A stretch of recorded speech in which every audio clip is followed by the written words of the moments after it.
Welcome to the Independent Workforce, the podcast where we explore the now and the future of work through the lens of temporary employment, such as freelancers, contractors, fractional experts, you name it. Here we speak to CEOs, recruiters, founders, and industry leaders about how they work with independent talent, the wins, the challenges, and the lessons learned. My name is Yurii. I'm growing the freelance market at freelancermap, an international platform that's been connecting top independent professionals with companies for over 20 years.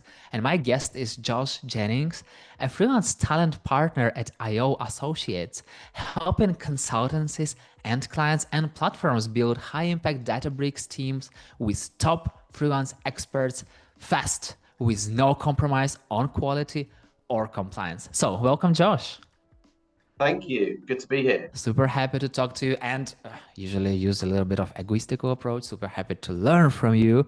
So let's start with the first question. Tell me a little about your company and what's your involvement with freelancers. So, IO Associates, as you mentioned, we're part of a bigger corporation called Precision Resource Group, a global tech talent organization operating across the EU, the UK, the US, and in India as well, so very wide-reaching.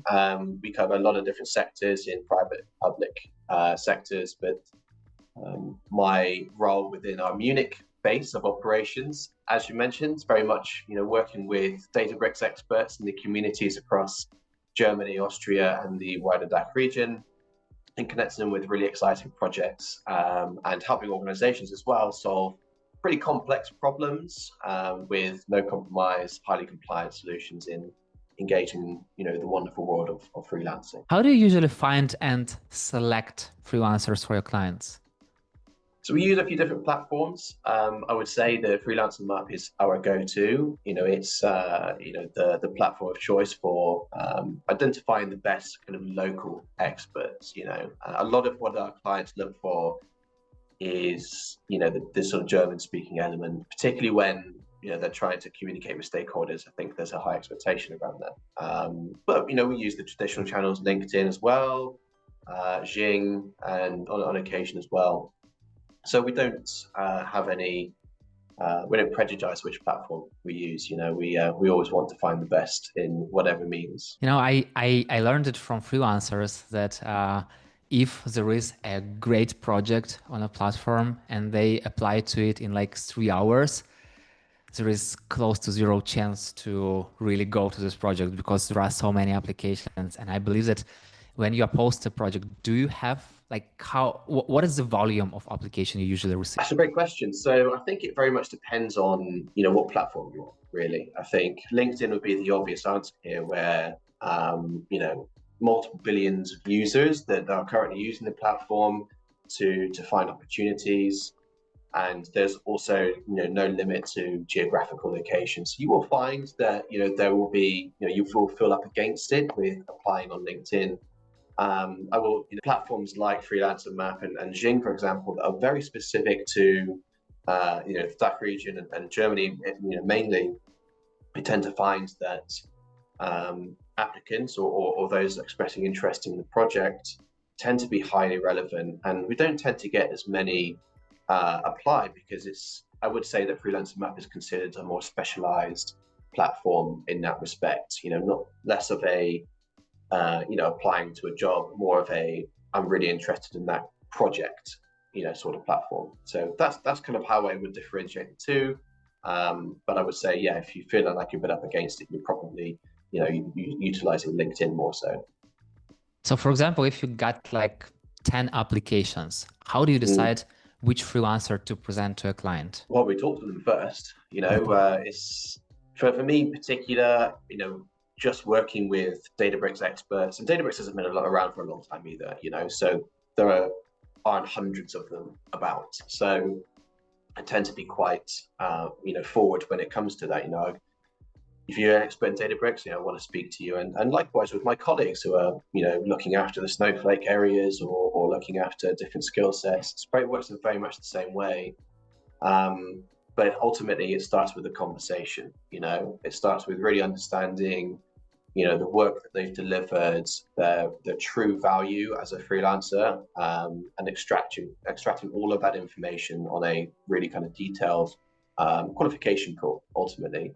And that's when I'm able to really understand their suitability for projects and how, and the level of skill that they are, because they get the opportunity to sell themselves a bit, which is really important. When you are hiring a full-time person, I heard that there are from 3 to 7 rounds of interviews. So how many interviews do you have with freelancers? Oh, that can also vary, but certainly not as dramatically as permanent interviews. There's been plenty of occasions in my 6-year career with this group where an urgent project has come in, or an urgent requirement has come in from an existing client of ours, or a really good client, and they need this person fast, so they need this problem solved really quickly. And we're able to turn that around, within the same week. They only interview once. We're able to draft a schedule within the same week, and then the offer is accepted. And on the flip side, when perhaps the needs aren't as urgent, or the project itself is only planned to start in a month or two, then things can drag out a little bit. But in terms of interview stages, on average, 2, I would say, would be like the most for freelancers to experience, really. Yeah, I feel like, it's still faster, and you have to, but also when you have this kind of like time pressure, you have to be much more precise. And I don't even know, like you have to kind of like shot your best shot and hope that it will work. And I'm curious, like from this speed approach and from this like quality part, what is the hardest part of matching the freelancer with like the right freelancer with the right project in the like super fast? Really good question. I would say that it can come down to mainly client requirements. I think if the project is highly complex and requires a really specific skill set, not just like one skill set like Databricks, but like a combination of different elements, and even combine that with difficulties in finding the right level of budget. There can be complications around finding the right solution for that client. At the same time, when you are looking for a specific skill set, and you say we need someone who's a native German, and you're really kind of refining that talent pool quite shallow, and that's when it can be a little bit challenging to find the right person. But we love a challenge, so we always try to ensure that we're guiding a client through the right stages and understanding how they can actually get the right person, where the compromise can be, maybe even creating two positions. These sorts of things that we always try to look to adjust slightly. Ultimately, we want to be able to solve these problems as quickly as possible. Sounds like you are being a trained negotiator. Thank you. So when you in the negotiations, what part is the toughest, with the client or with the freelancer, or maybe both? I don't know. Well, actually, I think it can be both, because it's very much trying to find the right medium. So if things change with the client, or I'll use budget as an example. It tends to be the most common example that we come across, where they really want the person that we've introduced, and that consultant is not necessarily expensive, but they can't quite reach the required amount to secure them for the project. So it's about really kind of negotiating between the two parties and finding a really happy medium. Securing a long contract, or even offering equity shares in some cases, and those sorts of elements that can really make an opportunity more attractive, because it's not necessarily always about the rate, right? So there can be challenges, but ultimately, it's about making sure that both client and freelancer are perfectly happy. I talk to many different, let's say, end clients, and also recruiting staffing companies. And what are one of the main concerns, and like what are the expectations, is like availability of a freelancer, because usually people expect that this person will be there like in an hour or something like that, because that's exactly why they hire freelancers. And also they are a little bit afraid of communication part, because they expect when you have permanent person, you expect them to go to every meeting and sit there and every call, and it's just crazy. And they don't know what to do with freelancers, how to communicate them. So I'm curious, how do you manage client expectations around freelancers availability and communication styles? Well, really good question. So I'll tackle the availability part first. So it can very much depend on client type. I'll look at sort of the biotechnology industry, for example, where freelancing is perhaps not as mature, but very much utilized in different ways, and that is very fractional. So from that perspective, freelancers can be made available within hours, availability. On the flip side, though, in perhaps more technology-driven industries, like industry or logistics, freelancers tend to be more, well, they are always full-time. So availability can be, and perhaps quite honestly, no longer than a month notice period, because that's how their kind of contracts work out. But what I love about this freelance market is freelancers are really engaged in what they are doing and want to see that through to the very end. So it's about kind of managing that rotation with the network that I have. So when it comes to helping clients understand availability, it's, we can have people available to you, to start within a month. But it very much depends on who is actually available in our network. There could be, the person that can start tomorrow. So it can vary ultimately. So that's the kind of availability part. In terms of communication, yes, I think that's one of the barriers that need to be broken down. I think freelancers are trained in a very much different way, where they are also aware that they're not a permanent employee. So they need to add value from the first day that they start. So their communication from that perspective is always going to be better, because they need to be heard in those sorts of meetings. Permanent employees will always know the infrastructure better and the setup a bit better, but actually these freelancers are experts in their field, and they're always going to be seen that way. So they're going to be spoken in that way. So their communication style will be different from that perspective. But in a lot of ways, for the reason that you're hiring them, that they're going to be better. What are the most common issues that clients raise about freelancers that you've placed? Fortunately, none. So good track record so far. However, there have been occasions where, so as part of our process, we have regular, if you like, service reviews with both with our client. And that comes within the 6th week from the first day to the 6th week, and then the 3rd month. And then we sort of assess, are you happy with the way that the project is going? Are you happy with the freelancer that we provided with you? Is there anything that we can do to, help in other areas, or is there more that we can do for this project? There have been certain conversations that needed to be had around capacity. It could be where it turned out the freelancer that we provided is actually just not enough. We need another one. There have been occasions where performance has come into question. Are they working to the expectation that we need? And that's where more negotiations come in. When any freelancer that's running through for us in a project, we speak with every week to make sure that they're also happy, make sure they're happy with the pace of work, so that there are no hidden agendas, there's no surprises, which is why, what sets us apart really is the aftercare element. One example has been where a freelancer had started on the 6-week review.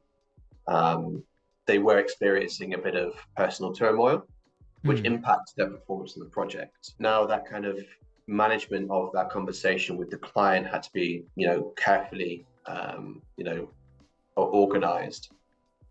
So, whether it was all about having the conversation with freelancers, are you happy for us to, talk about your situation? We want to make sure that everyone is happy, and we want to also make sure that you're getting the support that you need.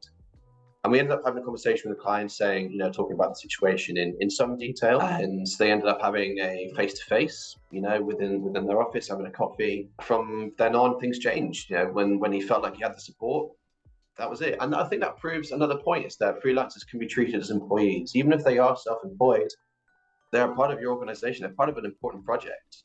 so they can be treated very much like a full-time employee. So when you have this review, tell me a little bit about the process. Do you do it in a way of a survey that you send this question via email, or maybe do you jump on a call? Like, what are the details? How do you do this? It's a conversation every single time. So, when it comes to checking in with our freelancers, it can be a WhatsApp message or it can be a phone call. It's consistent, check-ins. Are you okay? How's the project going?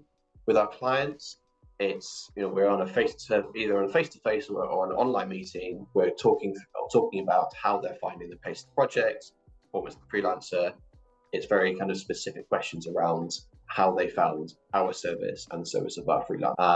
And we can't be sending, pre-written questions by email. We're only going to get the best value out of that sort of thing in a conversation, so that's why we do it. Tell me a story when freelancers started working and something went wrong and clients reach out to you like, we can't work with freelancer. I can give you an example, actually.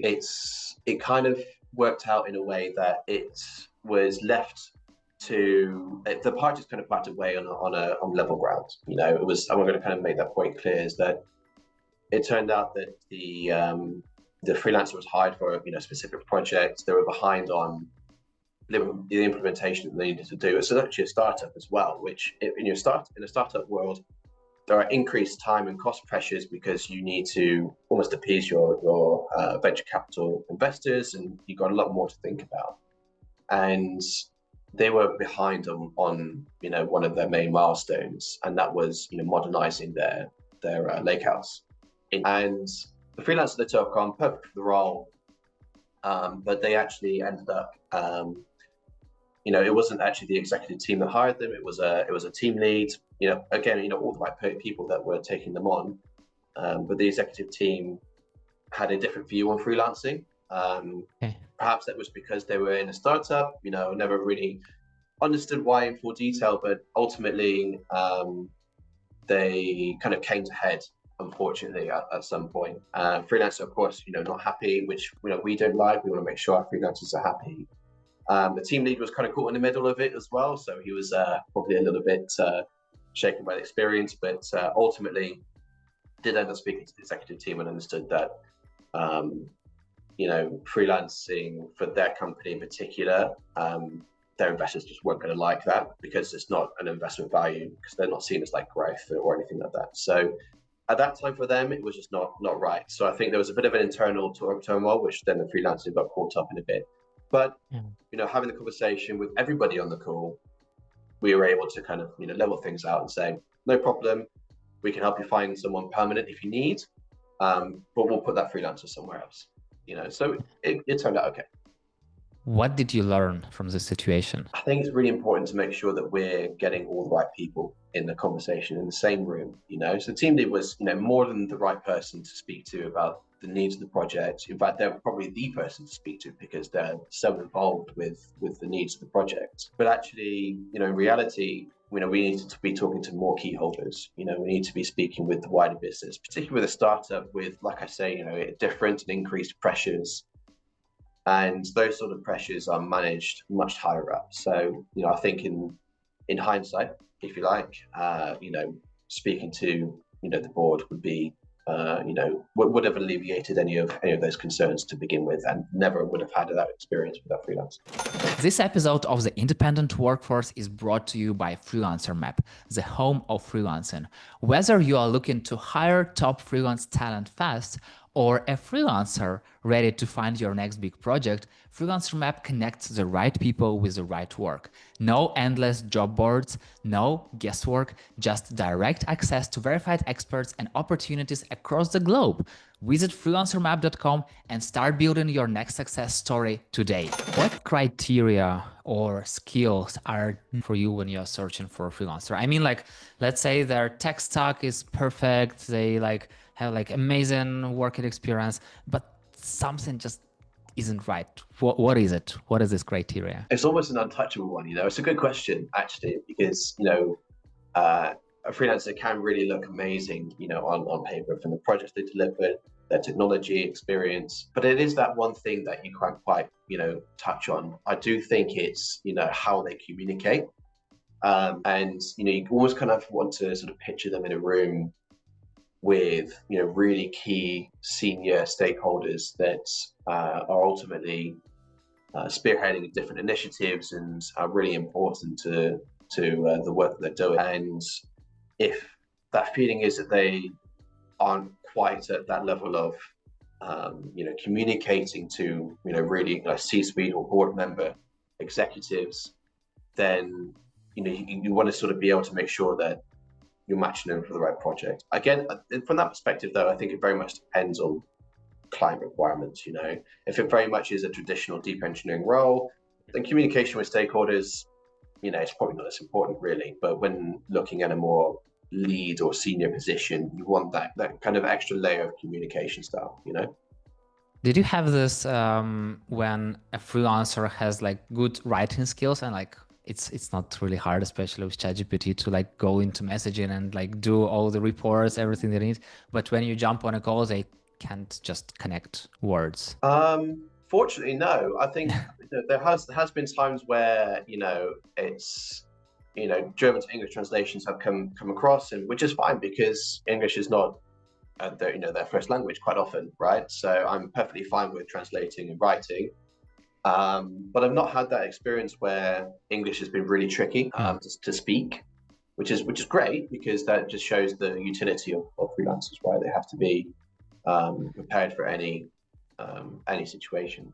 Even times when I know native German freelancers that are fluent in German and English, but also business fluent in Polish and other languages because of the different people they've been working with and their own passions and that sort of thing. So.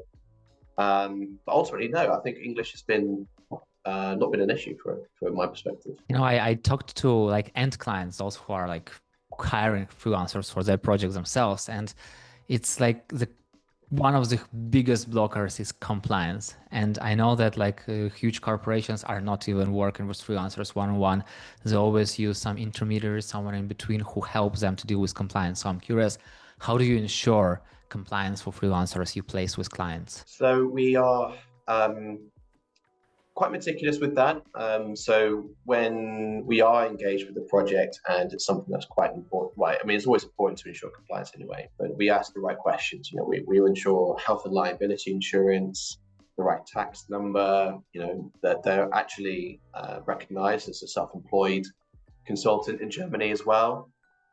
And then some extra layered details as well that aren't important but can make them really attractive from a compliance perspective, like other elements of insurance for being a freelancer and that sort of thing.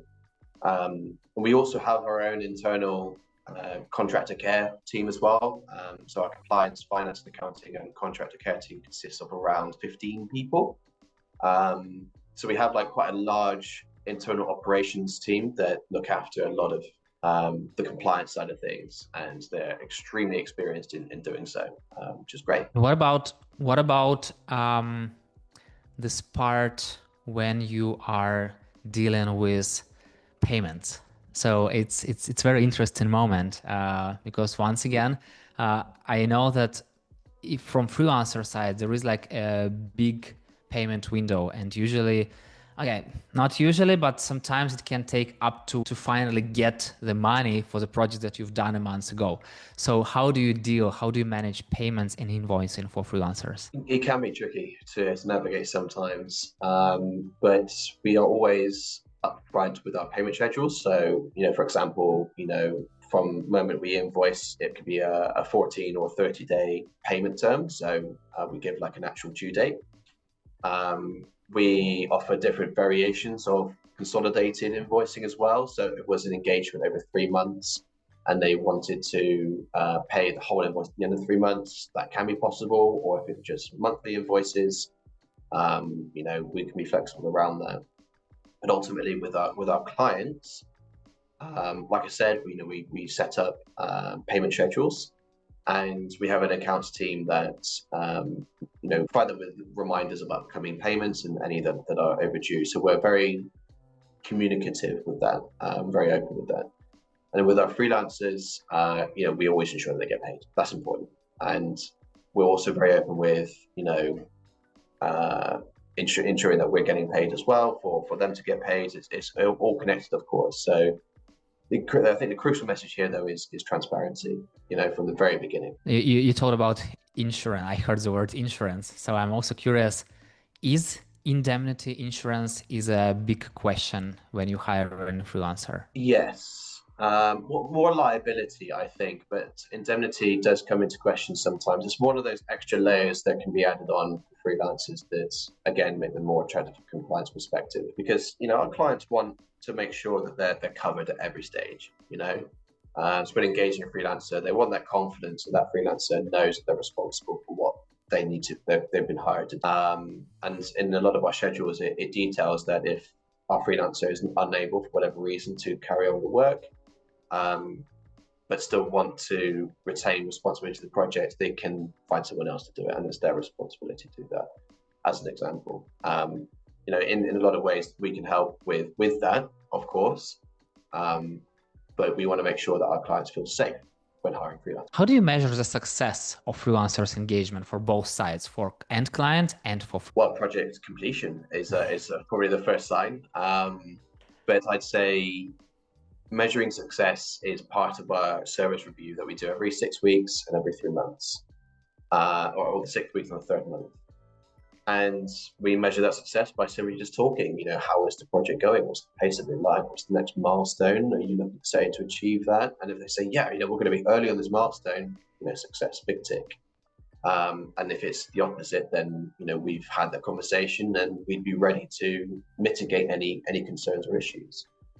But ultimately, it is very much just having consistent and open communication with both client and freelancer. And that way we can really assess success on and any delays in project, But ultimately, it basically is, getting to that, 6th or 12th month and saying, I'm handing over now. It's success. We're done. We've done amazing work, and it's all done. That's typically the best way we can measure the success. Yeah, I talk to many hiring companies and to staffing agencies, representatives, and people who are always in between, and they always have some blacklists. And it doesn't only go for freelancers; it goes for end clients. So I'm curious, what might make you put someone, freelancer or client, on a blacklist? I think that's a difficult one to answer, because it would have to be something relatively extreme. From a client perspective, I think if communication really breaks down and, they're not kind of offering us the time to understand more about how the project is going, those elements are really important, because we're ultimately taking part of the responsibility to deliver that. And if we don't know of some of the upcoming delays or issues, and we can't help mitigate them, and then it turns out that the client has told the freelancer to leave, basically, or those sorts of things, then that could warrant, I guess, as you say, a blacklist. But even then, we don't try to keep a blacklist. We always want to rectify, problems. We always look to find solutions. Same on the freelancer side. I think if communication really does break down and they're not kind of again, we don't blacklist people. We're very conscious that people's situations can change dramatically, and we want to make sure that we're offering a great service at all times, regardless of what the situation is. But my honest answer is it have to be something quite extreme for that to happen. If you have different feedback from different sides, client tells one thing, freelancer tells one thing, and they kind of right both. So how do you deliver this feedback from one side to another? That's a great question. And I think the best way to do that is simply just to get everybody in the same room or virtual room together and really understand what the problem is. Of course, the first step is to really hear and try to obtain as much detail as possible from both parties and really understand what's going on, what's really going on. And then when you get to that point, it's basically saying to them both, how would you feel about just everybody sitting down together and just talking about this, really kind of laying it out and sort of hearing what is actually the issue. And the vast majority of the time when that happens, things are very quickly resolved, and it's simply just down to miscommunication. I talked about communication a lot, and that's why it's so important. And I feel like also freelancers has to understand it, because like if you are being an entrepreneur, if you are doing your independent business, you must be great in communications, because otherwise who will sell you? Like nobody will sell you except for you. And you told before that in some cases it takes like up to 1 week or maybe even less to land the client for a project. And what was the longest time that took you to find a freelancer? I would say almost 7 weeks, simply because we had actually we'd actually identified an opportunity for it was a new client, and they had question marks over what to do next with their infrastructure, with their data, and how to extract the most value from their data. And they weren't sure, where to go. They were a small company, not necessarily the most tech savvy. They had really good tech, but weren't sure where to go in terms of that next level. Because we have a dedicated consulting division within our group, we're able to bring on the right resources to help guide them through a strategy and understand that actually a Databricks data platform is the best for you, because you need high frequency streaming pipelines, you need really strong reporting, and you need an overlay of really good data quality management. And we are able to guide through that strategy really well in a lot of detail. And that took a good few weeks. In fact, the majority of that time was that consulting arrangement, and then drafting out a statement of work to help deliver that. And then when it came to actually finding the people to deliver it, we needed a team. It took a couple of weeks to find the right people, and then to interview and get the team together. And in that situation, our clients have the option to interview the people that we're bringing on for a statement of work. In that scenario, they didn't need to. They felt that they could trust us, so we found the team. We were happy with what they were able to provide in terms of like project references, and so the work started. Talking about competition, so once again, no matter how hard clients, how amazing relationships clients have with some companies, they might have this amazing relationships with different companies. So how do you feel about this time restriction on hiring freelancer, taking into account that end clients might simultaneously post the same request to 5 companies, let's say? Okay, so ultimately it's kind of managing, who goes where ultimately, and what if clients have relationships with other companies that are similar and that sort of thing. Okay, so fortunately we have a wide network of experts, or at least I do, particularly in my vertical. And when it comes to, a specific requirement with 5 companies, we do our best in finding 5 people for those requirements. With the time restrictions, we try to at all times manage those expectations a little bit, particularly if requirements are really specific. But at all times we keep a constant monitoring of the active network that we operate in. For me, Databricks, then I'm always speaking to people that are in or out of contracts. Even if it's not through us, I'm always speaking to these people, so I know who to go to. If it's not that person for those 5, it's 4 other people that I can find for those 5. And if it is that case where a client is very specific, I'll be very transparent and say, look, it's going to be hard to find that person. It could take us a bit of time. So I want to tell you that now, before you have these funny expectations of me to find a person in 3 days.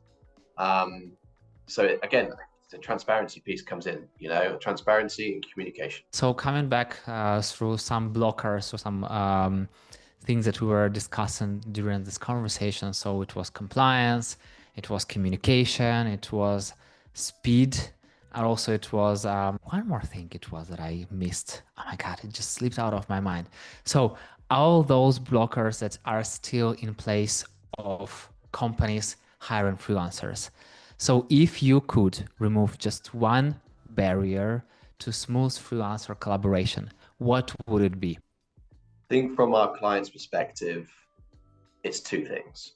So the compliance element, I think a lot of particularly larger clients of ours tend to feel like that they need a a really complex and dedicated framework internally to have a freelancer on board. When actually, if we present the right credentials, the right level of compliance for our freelancers as a registered company in Germany, they don't need to demonstrate that. All they need to do is demonstrate that they've hired this person as a self-employed consultant, and these are their details.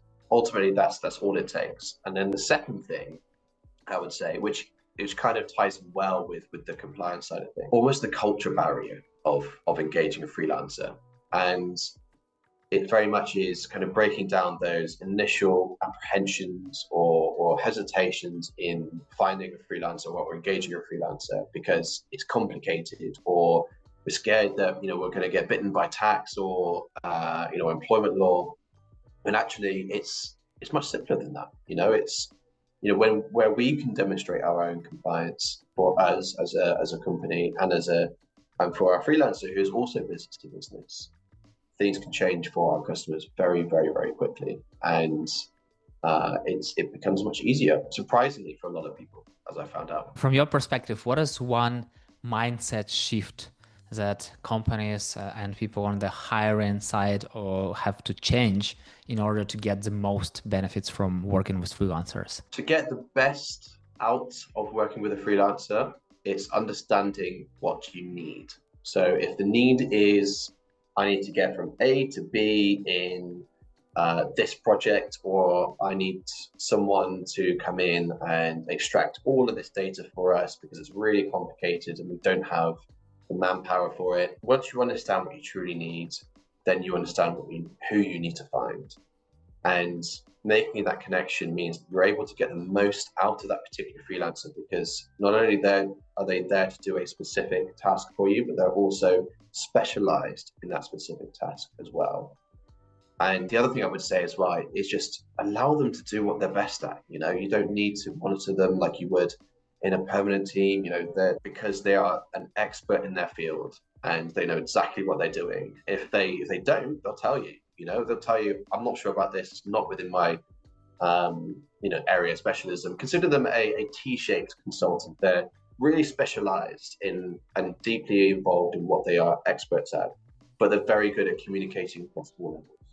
So if you think of them in that way, then those sorts of initial concerns around value of freelancers just melt away. I feel like that's something many clients are missing, exactly because they got used to full-time employees who are working in and get paid like for hours they sit, not usually for the projects they've done. And they think like, oh, what's the difference? How this person can make a project in 1 month when our team is working it for 6 months? It's impossible. But yeah, it's possible. So, and yes, once again, new technologies are coming. So I'm curious how AI and automation are changing your approach to freelancer selection and management. You're right. I think in this sort of era, things are changing quicker and more rapidly than ever before. And AI is a perfect example of, and a lot of the questions I really like to ask freelancers I work with is, you might be an expert in Databricks, you might be, really knowledgeable in other areas, but what is it that you're doing as a passion project? What are you training yourself in that to make yourself better? Or is there other technology that you want to get involved with? Those sorts of questions really open up. Well, I'm actually training myself better in agentic AI models. It's not something I've been able to do yet, but I'm aware that that's something that's going to be a big thing. So I'm going to train myself in it. And that's how I'm able to really kind of understand freelancers a lot better is their passion projects, But I think, as a message, it's for clients and for freelancers, really, it's so important to, monitor the evolving landscape within your technology stack. Things can change very quickly, quicker than ever, as I mentioned. So it's important to stay in touch. And that's how I really kind of assess, high quality freelancers is their awareness of what's going on. Like there are some platforms out there that proposes you that, just put your project and then put your CV from freelancer side and we'll build the best match ever. And you don't need anyone and you can start working in a few days. But for me, it sounds like an utopia. And still, Like as freelancing is becoming more mainstream, more people want to work independently, and technologies are growing, more and more algorithms and stuff and proposals out there. How do you see the role of staff in companies evolving in such settings? I think the role of staffing companies has already evolved. Well, I think if you haven't already, then you should think about, changing your approach. So, particularly for us over the last few years, as we've, rapidly expanded from a global perspective, we've recognized that, our approach to staffing for the most part hasn't changed. 16 years of doing this as a company. The traditional approaches to recruitment and staffing has never changed for us, but our approach to our clients has. So we offer, I meant to give an example already about, providing detailed consulting around strategies. We even do, consulting arrangements around marketing, launches, and product roadmaps. We help companies with mergers and acquisitions from a HR and systems perspective. So we have a lot of feathers to our bow, if you like. And with the way that we've evolved around that means that we're able to adapt to any challenge. So it's no longer just about finding the right person for the right seat. It goes beyond that in helping our clients. And that's what it should consider evolving to, is more of a consultancy-led organization. It sounds like you are becoming more as a business expert that not only just lends you a freelancer for the project that you asked, but also analyzes the project, gives you some ideas on how to improve it, and also put you in the right way if you are not hiring the needed freelancer. If you have like title one, but you really need another person. It sounds like you are helping those businesses. Yeah, I totally agree. I think it's probably the reason why I have the job title of consultant, because, I'm a recruiter, but I'm, so much more that we're trained to be ask the right questions around this, and where the questions we ask our clients are, focused on, understanding problems that we might not have uncovered when just qualifying, a vacancy, for example, Yeah. So if you could change just one thing about how the freelance market works today, what would it be? I think it goes back to, a couple of things I've already mentioned.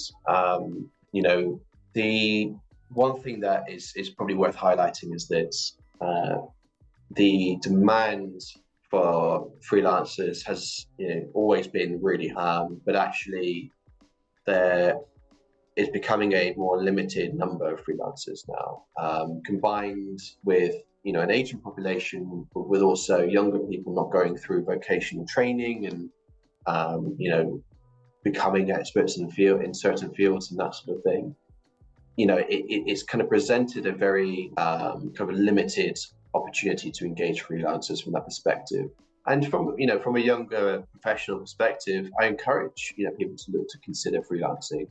Both permanent careers and freelancing careers are both equally as attractive for their own respects. Permanent careers offer you a trajectory to get to a certain level. If you want to become a C-suite in your field, then fantastic.